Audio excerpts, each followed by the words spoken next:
And my slides are really just kind of fun, silly slides. I have to do them or else I wander and meander off topic. And so this kind of keeps me on topic. Okay, so in the beginning. Hopefully you can see, oh, that's the end. Let me go backwards.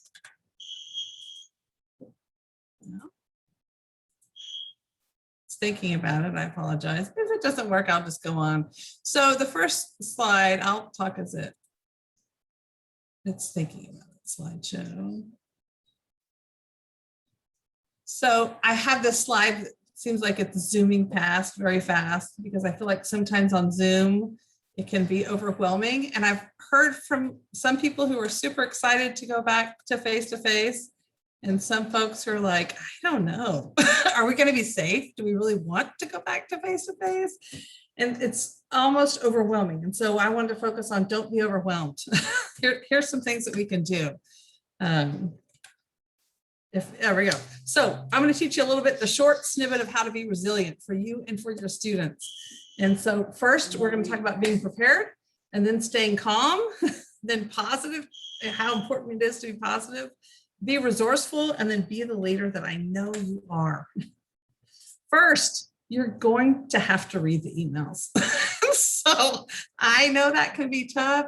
These B30 classes that we're taking, if they've taught me nothing else, they've taught me that I'm putting too much information in my emails, because when I get my email from my teacher, I'm like, oh my God, I have to read the whole thing. And so I get it, but sometimes there's really important stuff in there. So we do have to read the emails from the boss type people. You might have to go to a meeting or two to get some information, talk to your friends, go see your chair if you don't have time, ask questions. I know there's still lots of questions about what are the classrooms going to look like? Are we going to be 3 feet or 6 feet apart? Do we require people to wear masks? If we're vaccinated, do we still have to wear a mask? And I think lots of that is still up in the air because we're waiting to see what the CDC says. We're waiting to see what the bosses say. I know that the UCs and the CSUBs are requiring vaccinations to be on campus for faculty and staff and students. I have not heard that the community colleges are doing that yet. So I think right now that's a no for us. But that's today's truth.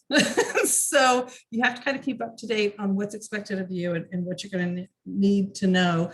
I also have heard that there's technology coming to classrooms that doesn't currently have technology in it.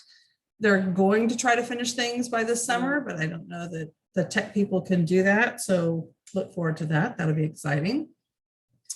Second, stay calm. You have to find the calm in you. Some of us like to hike. I'm trying to discover the joy of hiking. If I could just convince my 9-year-old that it's fun, he's not so convinced that this is a good time. Where's the iPad and the Wi-Fi with the hiking? And be clear. Part of being calm will help you to articulate what you want from your students. You don't want to look like her. I saw her picture and she just made me laugh out loud. That's what I feel like sometimes. But sometimes I feel that way because I didn't do a good job of my directions. Like I just spent 45 minutes this morning helping a student with a paper that I thought was so clear, and she understood something completely different than what I thought I'd been articulating for 7 weeks.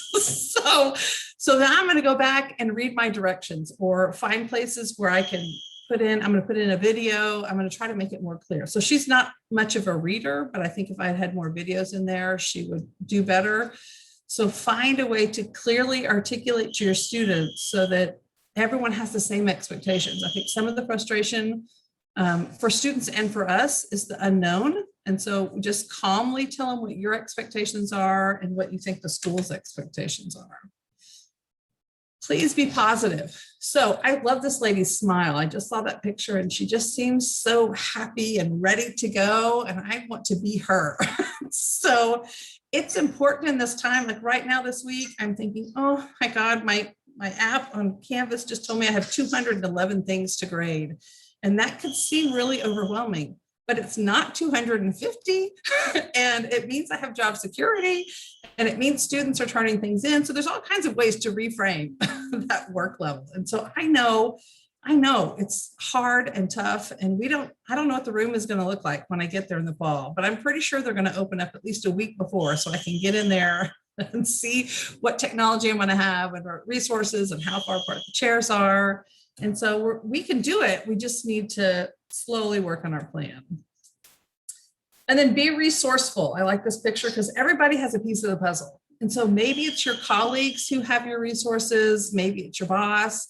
Find a mentor. If you need help connecting with someone, we had a lunch, I can't remember what day, I think it was yesterday, Alex, with mentors for technology in different departments. And some of us are being used and some of us aren't, and that's good.